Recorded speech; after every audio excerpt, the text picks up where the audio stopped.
Good afternoon, ladies and gentlemen, and welcome to the press conference of international observers for the 2015 presidential election in Belarus. We do have simultaneous interpretation available today, so please do use your headphones if you'd like to. Before we begin, I would like to ask everyone to please silence their cell phones so as not to interrupt the press conference. Thank you very much for that. Our panel today will offer the preliminary conclusions of this international election observation mission. Copies of the preliminary findings are already or should be available in English and Russian outside of the room or at the back of the room at the conclusion of the press conference. We will also have a Belarusian translation available shortly on our website.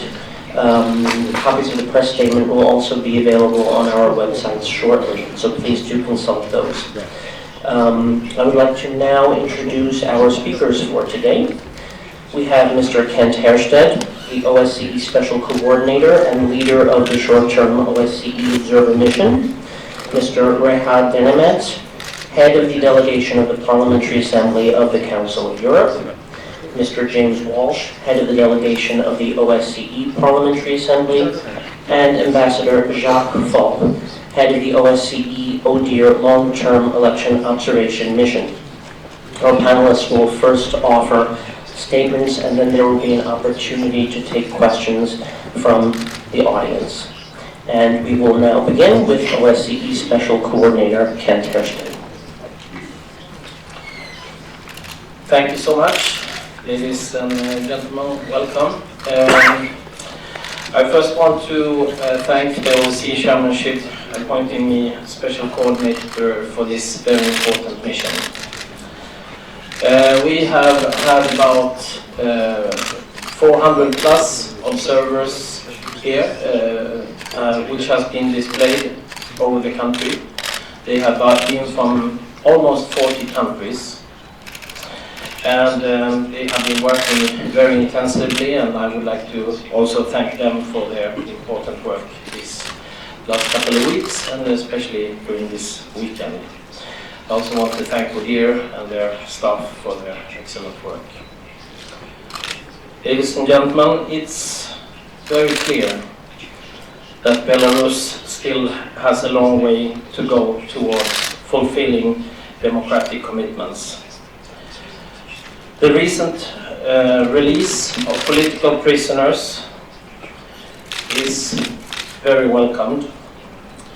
We hope that this will put an end to prosecutions of this kind, and that will not happen in the future, and that this will mark a closed chapter. We are welcoming we have also been very welcomed here, and we have been able to work in the country as observers throughout the country, and been invited to the number that we have been needing for this mission. However, the hope that this has given us, both the release of the prisoners and the welcoming approach by the Belarusian side, Election Commission and so, and the invitation of us from the OSCE, but also from Council of Europe, which we will come back to, gave us hope for broader electoral progress. And that was unfortunately largely unfulfilled. Given previous promises, I must say I was especially disappointed by the shortcomings during counting and tabulation.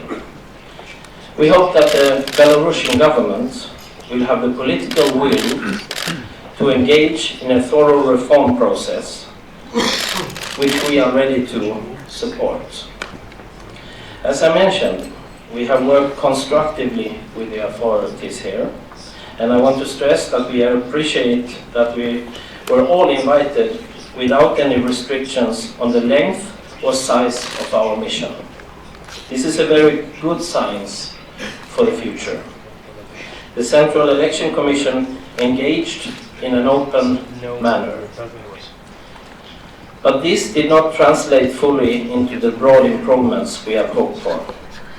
Specific issues that need to be addressed include, but are not limited to, a voter registration system that is overly permissive, including allowing registration in polling stations on election day without sufficient legal safeguards.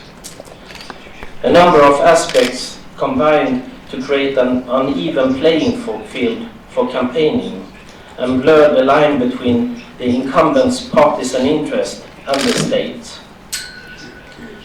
But importantly, I was personally disappointed that last night deficiencies in the way counts were conducted meant that we could not follow the process. It is not acceptable to keep observers far away from the counting where it takes place, or that the table where the counting takes place the view is hidden by people who are counting, so that the observers have not the chance to actually see what's going on. This is very serious problems, because it's also put in combination with other issues which is addressed in our report. For example, the composition of the election commissions. And if we are putting this together, that there is maybe not a single representative of opposition or independent people in the election commission, combined with that we cannot properly as observers see the counting process, this gives very negative consequences when it comes to transparency. And I must personally say that we have been working very hard in advance from all of the different parts of OSCE and ODIHR in the dialogue to try to see if we can reach some progress in this field. So when we have seen the reports of our observers come in, it has been a very discouraging result of that dialogue. We hope, of course, that a lesson is learned from this very clear setback. But positive aspects must also be noted. All candidates were able to campaign throughout the country and could do it and could in that way convey messages in an unhindered manner. In a move widely welcomed by the contestants, the period for collection and use of funds was prolonged. Also, the candidates told us that they welcomed that the free access on state-owned media was given on an equal basis in an uncensored format. And so to summarize, our key conclusions are that the 11th of October election once again indicates that Belarus still has a considerable way to go in meeting the OSCE commitments for democratic elections. This underscores the need for political will to engage in a comprehensive reform process. Some specific improvements and a welcoming attitude was noted. We have also noted that both the campaign and the election day have been peaceful. Significant problems, particularly during the counting and tabulation process, undermined the integrity of the elections.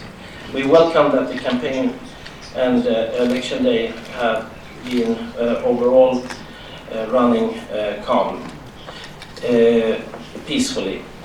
I sincerely hope that the welcoming approach we experience here will continue, so we can build up on the positive elements that we note and work together to overcome the very significant remaining challenges. I hope you will read the full report, both the preliminary findings and the final report. I think it's very useful to get a very clear picture on the things that is standing here and the situation for the time being. This was a joint effort of observation, so I want to give my colleagues an opportunity to also add their comments. We have here Council of Europe, OSCE Parliamentary Assembly and ODIHR, and I would like to give you the floor from Council of Europe. Thank you very much, and as Mr. Herstedt said, our next speaker is Mr. Demenich, the head of the Parliamentary Assembly of the Council of Europe delegation. Thank you. Ladies and gentlemen, Good afternoon. Yesterday, the Parliamentary Assembly visited a number of polling stations in Minsk, around the capital, and some other regions. We noted that the election day, the voters could make their choices in transparent manner. We don't see any pressure on the voters. We noted also the presence of many domestic and international observers in polling stations, which is very important for the transparency of the process. However, as you know very well, election is not limited only to voting days, it is a whole process. In this regard, we are deeply convinced that Belarus needs to reform its legal framework and also electoral practices in order to guarantee a truly competitive political environment. Such competitive environment is a key condition for the long-term democratic stability of the country. The Parliamentary Assembly, together the Council of Europe Venice Commission, stands ready to cooperate with Belarus on this way. Our Assembly will adopt its own report on observation of the presidential election in Belarus on 27 November 2015. I would like to thank the authorities of Belarus for the invitation to observe this election. Thank you very much. Thank you, and now we will hear from Mr. James Walsh, the head of the OSCE Parliamentary Assembly delegation.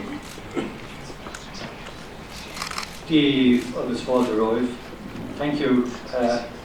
I agree with what my colleagues have already said, but I'd just like to add maybe a few additional comments on behalf of the OSCE Parliamentary Assembly. Our delegation included more than 50 people, primarily members of Parliament. And of course, parliamentarians are acutely aware and recognise the importance of the democratic process as we stand or fall as a consequence of the results of these processes. And our job is to ensure that we represent the people who chose us. The will of the people in a democracy is absolutely paramount. I'd just like to say, perhaps my comment by saying that given the worldwide conflicts today which are of concern, I welcome Belarus's constructive role recently in the dialogue over Ukraine. And in this regard, greater international focus will come on this particular election in Belarus. I think that is inevitable. And I'm afraid that this opportunity has not been fully embraced in Belarus in this election.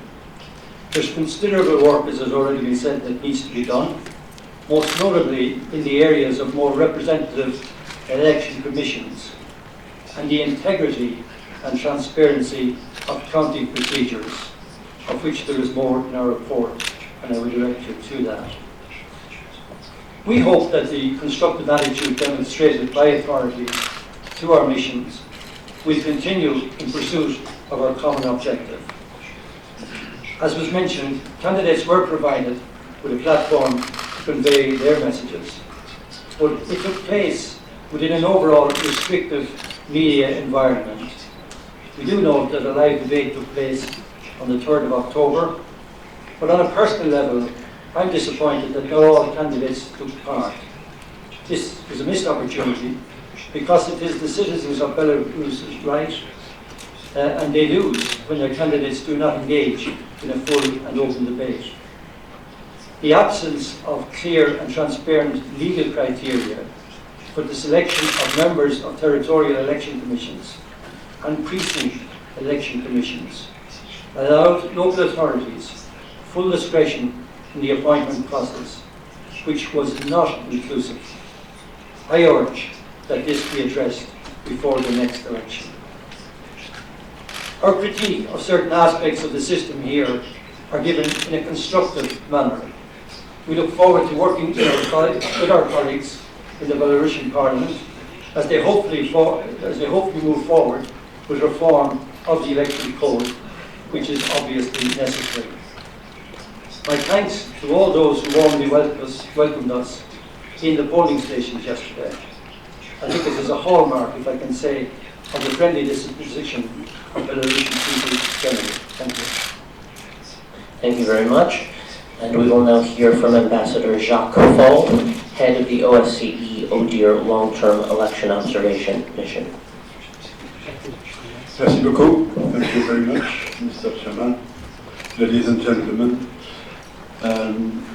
let me first of all say, and you won't be surprised by that I fully support the statement of my parliamentary colleagues, and I would like to reiterate a few issues from the standpoint of the ODIHR Long-Term Election Observation Mission. Needless to summarize this mission for you, you remember we have been active since August the 24th.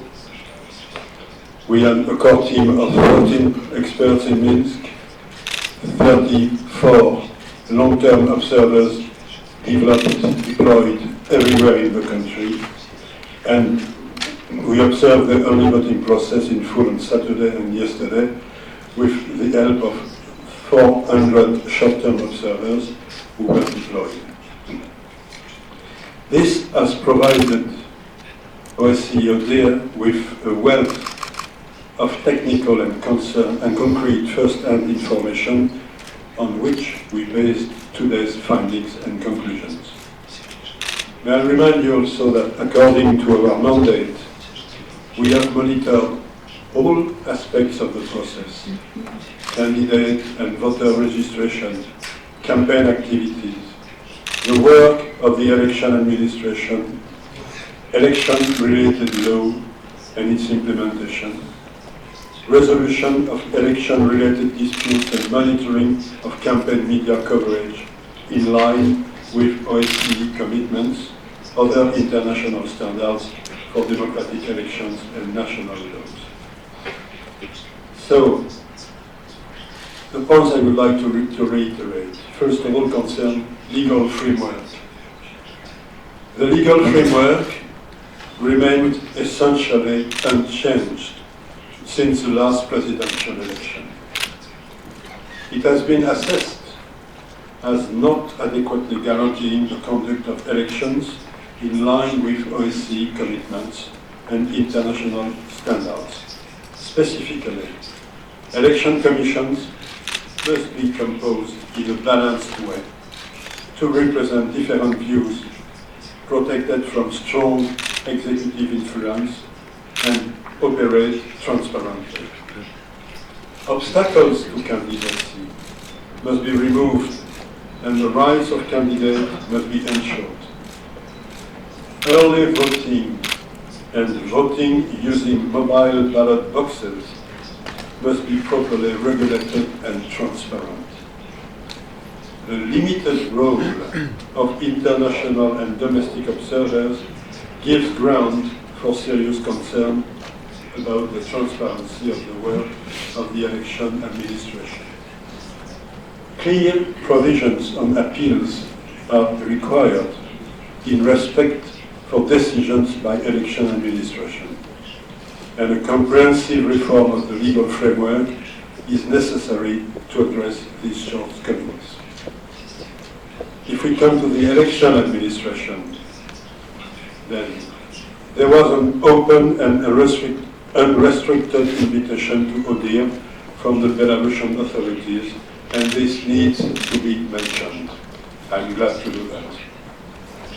As well, the Central Election Commission exhibited a welcoming attitude and made technical preparations and passed all decisions within legal deadlines.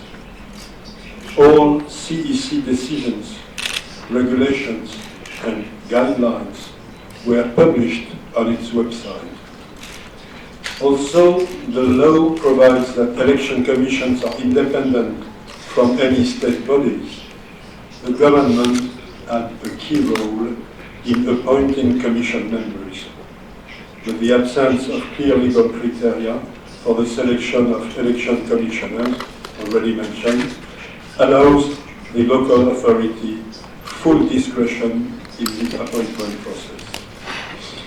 Some electoral stakeholders expressed a lack of confidence in the independence and impartiality of the election administration. When it comes to candidate registration, the CEC registered 8 out of 15 initiative groups, and all initiative groups were able to collect supporting signatures across the country. However, some interlocutors raised concern about the lack of equal opportunity in the signature collection process, pointing to the abuse of state resources by the incumbent. The verification of registration documents was carried out by text in session closed to candidate representatives and observers.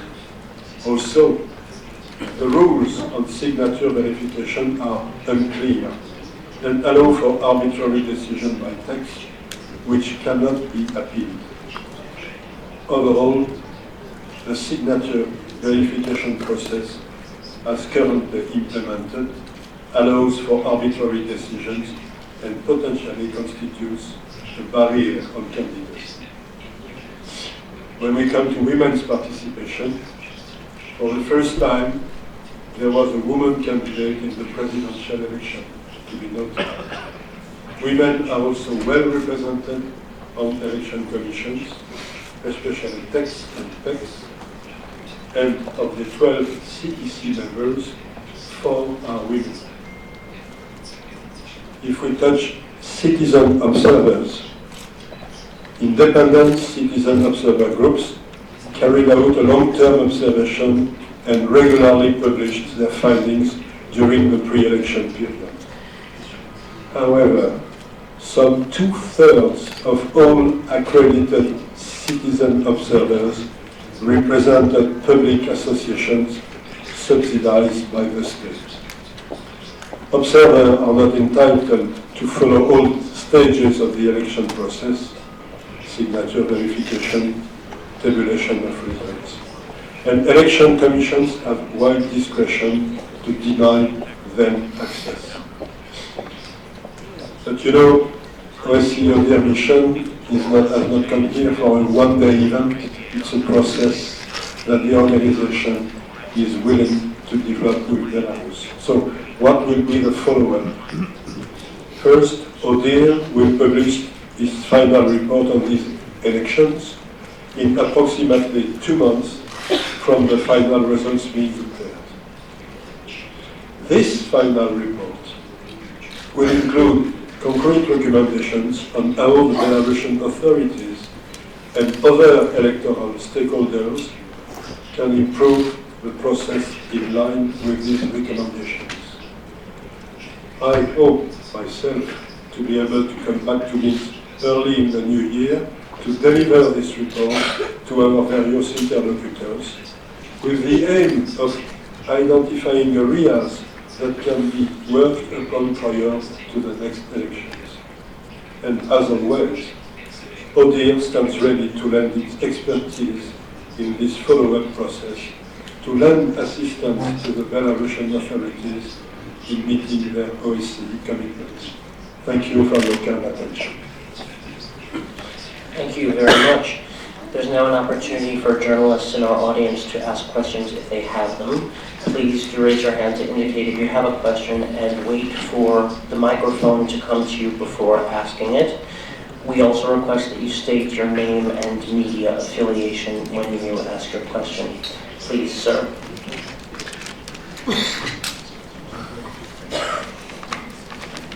Я представляю газету «Евразийская правда». Скажите, пожалуйста, вот как вы можете прокомментировать в целом настрой предвыборной, повторю еще раз, не все наушники одели, как вы в целом можете оценить настрой прошедшей предвыборной кампании? Было ли что-то такое, чтобы цепляло людей? И второй вопрос. Вот один из интернет-сайтов белорусских вел комментарии нынешней предвыборной кампании от имени не человека, а от имени кота. Как вы можете это прокомментировать?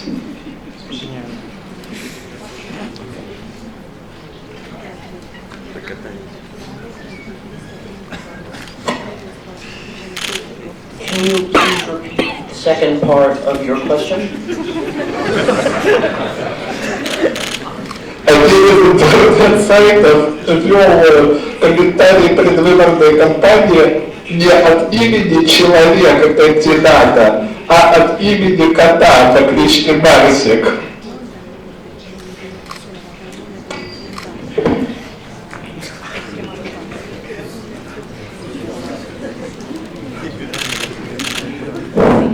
Спасибо за ваш вопрос.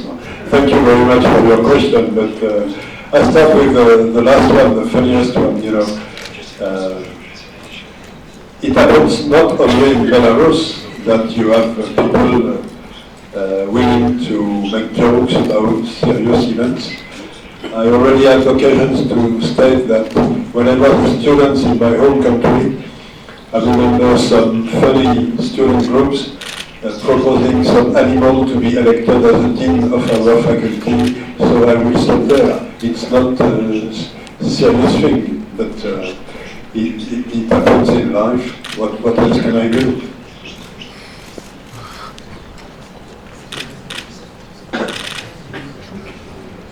Thank you. Any other questions, please?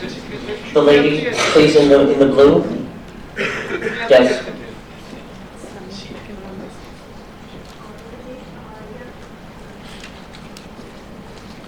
Здравствуйте, я представляю газету «Звезда», меня зовут Надежда Яшкевич.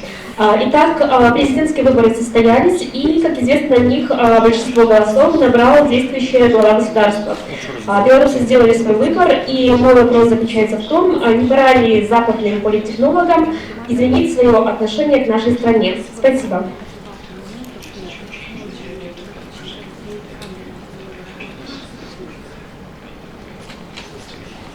Is there a question there, or is it a comment?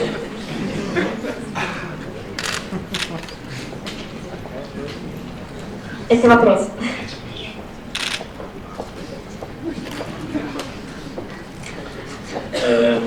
Thank you so much for that question. I think we have something in common, and that is that I think we all are here, whether we live here or we come here now as international observers, is that we want the well-being of the Belarusian people. I think that's very clear. The reason why we are here is also that we have joint commitments. We are part of the same organization, OSCE. We have signed up to certain standards together. And the reason why we are invited, and we are grateful to have this opportunity, and we have this time had the opportunity to meet a more generous climate concerning being invited and in the way we have been cooperating. But of course we are invited here of a reason, to work with integrity and objectivity, to see if those certain common criteria which we all have signed up to, whether we are Belarus, France, Sweden or so, if we live up to those standards. And of course, when we are performing our duties here, it's our duty to report both about things where we see progress, where things have not been progressing, and things we definitely think needs to improve. And of course, being an election observer is, we are followed by certain criteria which we are checking up when we're going out, and when we as the long-term observers is following the political climate in a country. And then we are making a report out of it, and we also try to be constructive and look forward.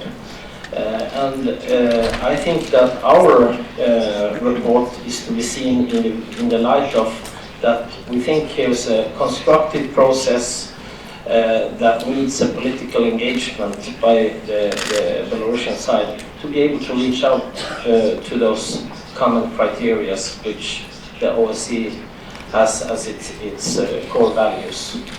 Thank you. I see we have a question from the gentleman in the front row, please.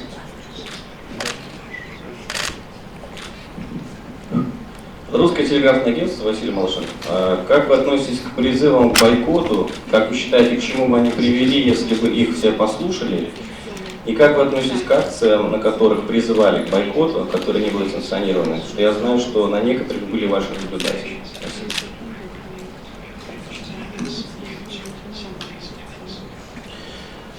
We can share the answer to that. I can start, and then maybe my colleague, Mr. Walsh, would like to comment as well as fellow parliamentarian. I mean, first of all, it's in general, when we look at democracies, we try to encourage people to use their vote. It's a way of expressing what you think. But in a free society, it's also a choice, and the choice of the individual to choose whether they don't have a belief in a political process and that they abstain. So, of course, in general, we don't take a stand siding with those who object or those who cast their votes. In general, it is the freedom of the individual to choose whether you use your vote or not. So that's my, Mr. Walsh. Thank you, President. I think in a democracy, I think it's important that the right of assembly is recognised. I mean, that's part of the human right that we have. And I think for people to call to a boycott, well, I mightn't agree with it. I don't relate specifically to Belarus, but in general, I think we must recognise that people do have the right in a democracy to call for all sorts of things, including a boycott. Having said that, I would like to think that we need more participative democracies, and across all of Western countries, you will find the efforts to get the electorate to engage with the process is always a little challenge. And if people don't engage, well, then the outcome is not representative. And I think that can lead to problems in certain countries, and we see that right around the world. So I think it's important that people do participate. But if people choose not to, we must also respect that. I think the will of the people ultimately has to be taken as paramount. Thank you. I see we have a question. The gentleman in the rear, please.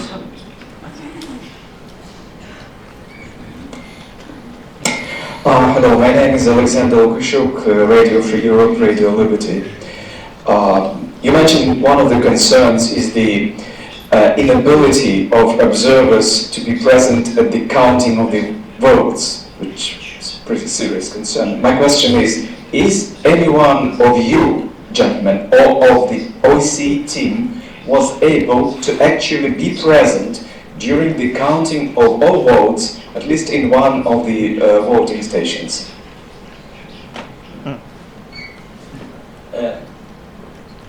This is, the answer is yes. I was myself, I think first of all you might have misunderstood something. It's not about not being present.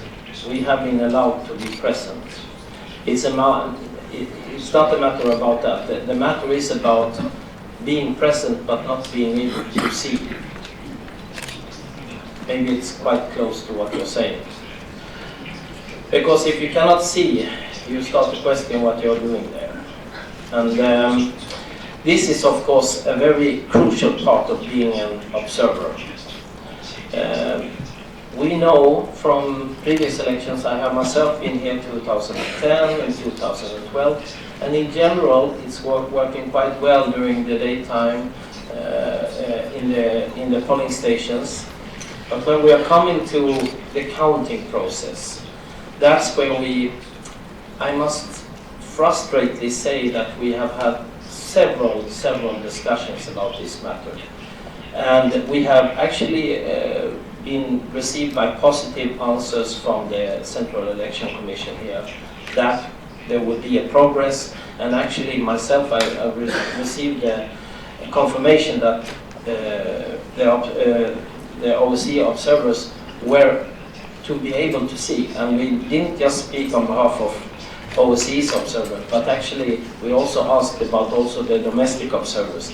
And we got it confirmed, yes, you are going to be able to see the counting process. But it has been worked very differently between one polling station and another polling station. And way too many, I must say, I think it's about 30%, preliminary 30% where we were not able to see the counting process. And this is very, very concerning. And especially since we put such emphasis on it, especially since we have had a constructive dialogue about it, and especially since we feel we had an understanding that there would be a progress on this side. This is very concerning that we didn't reach further, and I'm personally very disappointed with this. We have time for 2 more questions. Sorry, just want to reiterate. Yes, please. I think many of our observers, I think over 50%, and my colleagues can correct me if I'm wrong, weren't in a position to effectively observe the voting. Despite the fact, I think, that we commitments that on this occasion we could do it. You asked individually, had we seen? I did, and I must say, in the polling station, I did ask to be closer, and I was allowed to do so.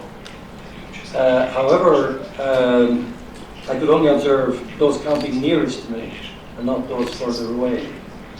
And from my analysis and my experience over many years of elections, I did not think that the count reflected the voting in the early election ballot box. So therefore, I could not say that I was happy with the integrity of the voting system on that box. I was actually a bit happier in relation to the election day, which was a similar number of voters approximately. I thought that perhaps that did reflect it was more respected, it was more, if you like, represented the will of the people who were better spent in the early voting. I didn't observe any stuffing of ballots in either of those two, I would say. That needs to be on the record as well. Thank you. We have time for just a few more questions. Sir, in the rear. Yes. Hi, Associated Press. We have a question regarding the early voting. Yesterday, when the figures were published, we saw that the percentage was high, about 36%. What can you say about this? Thank you.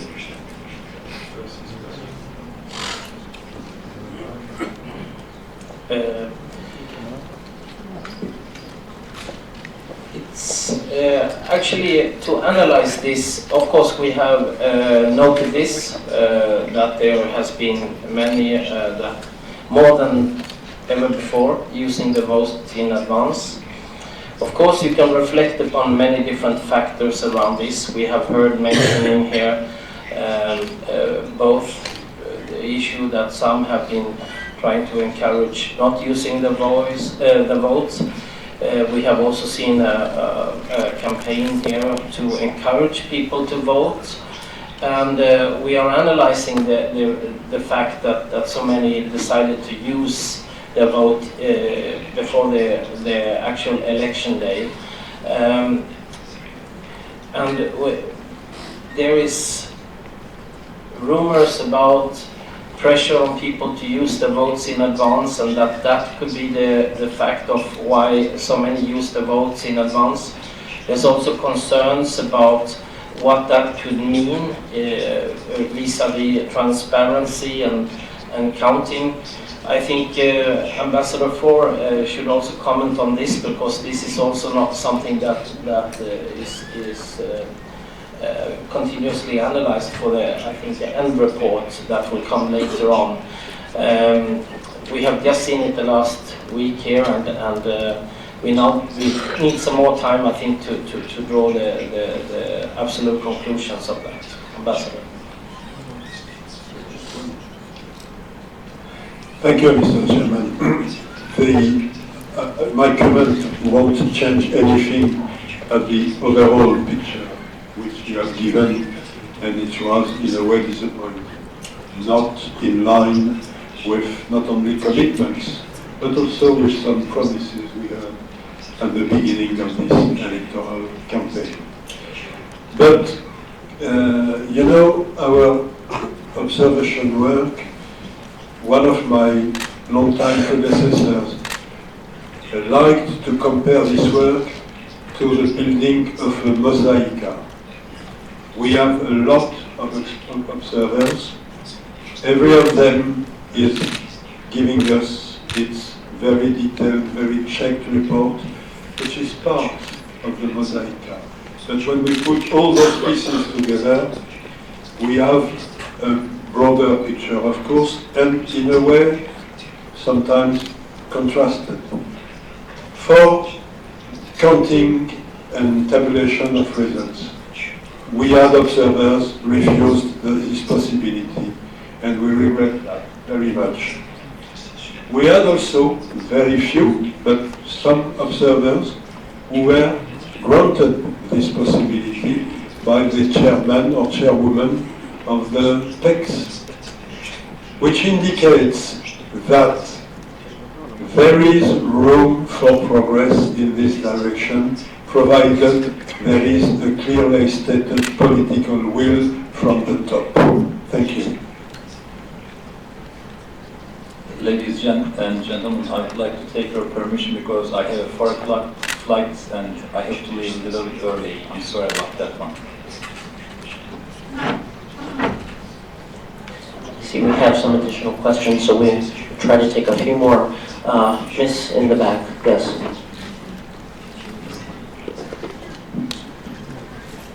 Межгосударственная телерадиокомпания «Мир». Будьте добры, скажите, какая статистика и какие результаты были на тех избирательных участках, на которых вы вчера работали в качестве наблюдателя? И отличаются ли эти данные от данных Центра избиркома, озвученных сегодня?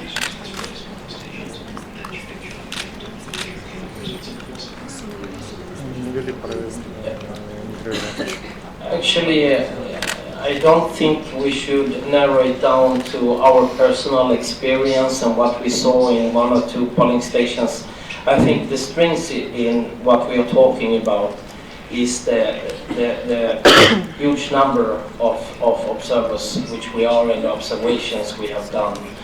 If we would narrow it down to every individual and what they experienced and the numbers, it will not be a very objective and very clear picture. The strength for us is the numbers and the overall view. So I won't go into that. But I can say my personal experience in that polling station when it comes to counting and tabulation was not good at all. It didn't live up to standards at all. But I also have examples amongst the observers who had a good experience. It's important to say that as well. But the numbers of shortcomings was in 30% of the polling stations, and that is a way too high number. But if you narrow it down to individuals, you can talk to one who gives a very good example and one who gives a terrible example. May I also just mention that more statistics will be in the preliminary findings, which should be available outside of this room and online, as well as in ODIHR's final report, which was also mentioned to be published in some 2 months. We do have a few more questions. We'll try to take a few more. Please, sir, in the front row.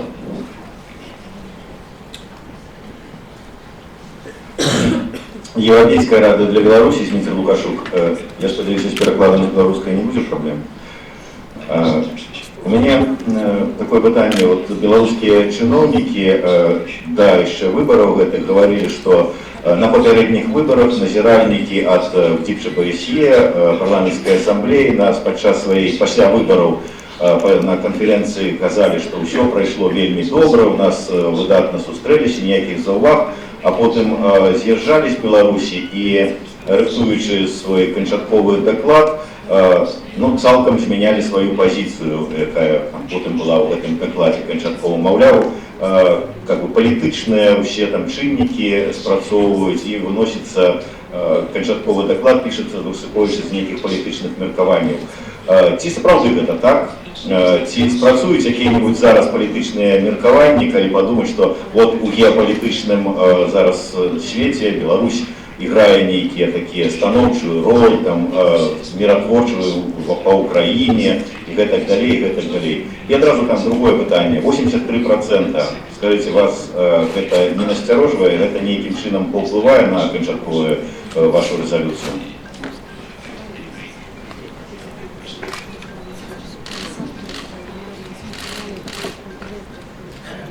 Okay, I will take number one. First of all, I want to say that we have worked intensively and in a good spirit, but of course with high integrity and objectivity. We know that there's a lot of things going on right now. If you lift this to macro politics, geopolitics and other things, we know that a lot of things is going on, and many things is also connected to what will happen and developments in Belarus. But this is not our work. Our work and our commitment is the ones that our organization OSCE is here for in this specific mission.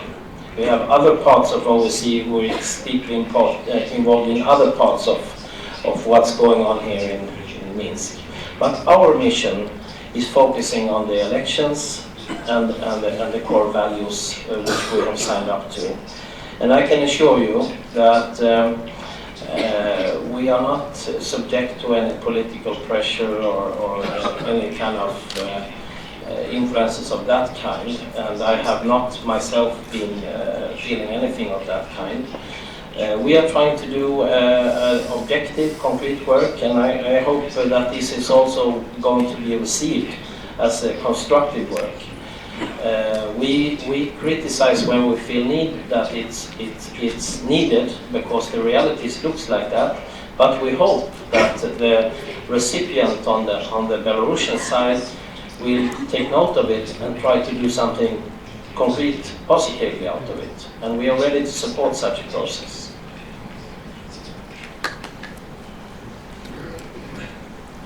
Okay, thank you for your question. I think basically our job here as parliamentarians, and I'm sure here will also confirm that it's their objective, is to ensure that the adherence to the 1990 Copenhagen document and the international obligations which Belarus has signed up to are adhered to, and that's really our only agenda.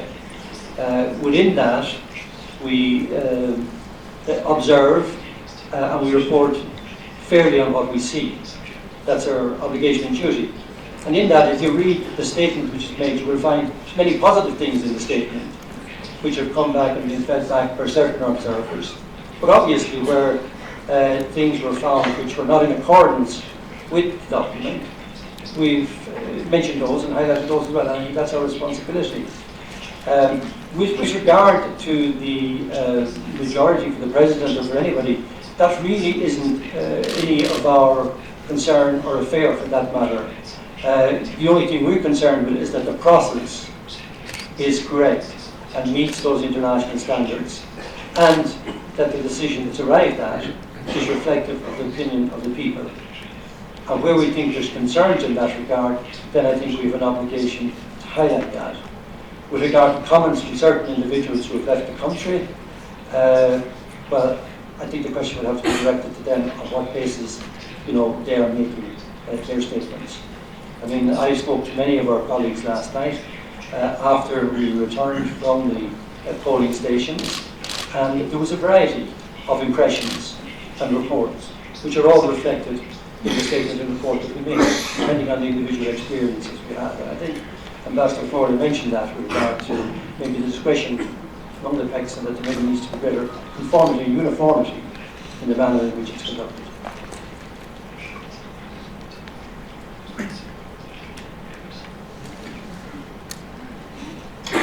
May I add that our way of working, our methodology is very strict. I had many occasions of saying that we monitor facts and we check these facts. And where we are not able to check them, we drop them. We are not working on slurry or on rumors, but we try to check what we put in our report. And when there is the slightest doubt, we prefer dropping the element instead of being ill-oriented or criticized. That's a very rigorous methodology we are applying all the time. Thank you. We have time for one more question. I'll select the gentleman in the black shirt in the center, please.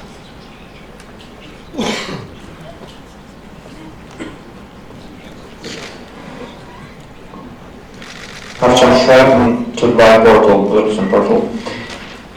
I wonder if to compare this election with previous campaigns and with previous reports of Western observers, would you say that in a nutshell it went better, worse, or the same way as the previous elections?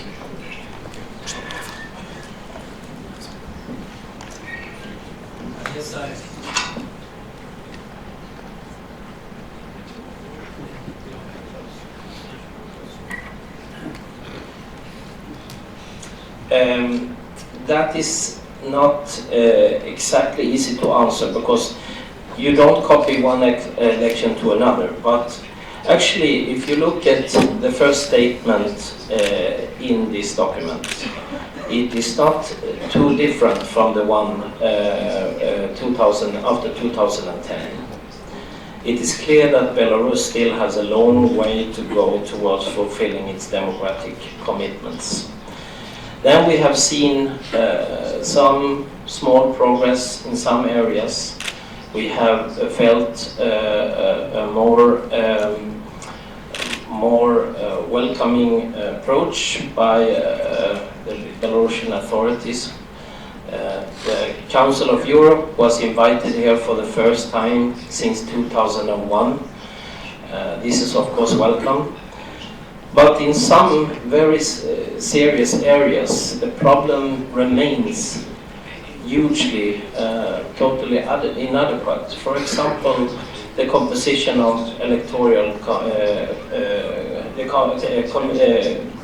composition of the electoral committees, commissions, the area which I repeatedly have mentioned here, the counting process. And a lot of other areas. So there is a lot of work if we are going to talk about real improvement here. And I think this is very clearly noted. It's difficult to address it all in a press conference like this. You need to read the report, and we are meticulously going through all areas, and I think you will get a very good view of the overall view we have about this election. Of course, we note that the political prisoners, internationally recognized prisoners, are released. We hope that we'll put an end to that era now, and we won't see that in the future. So we hope we can close some dark chapters and move forward. But there remains a lot of work. But there is support to get if there's a political will. There is OSCE and ODIHR that is ready to be supportive in such a process. Thank you. Do our panelists have any additional comments before we close? Thank you very much for coming today again. You'll find copies of our preliminary statement outside of the room and online as well, and we offer that you consult them. Thank you so much for coming.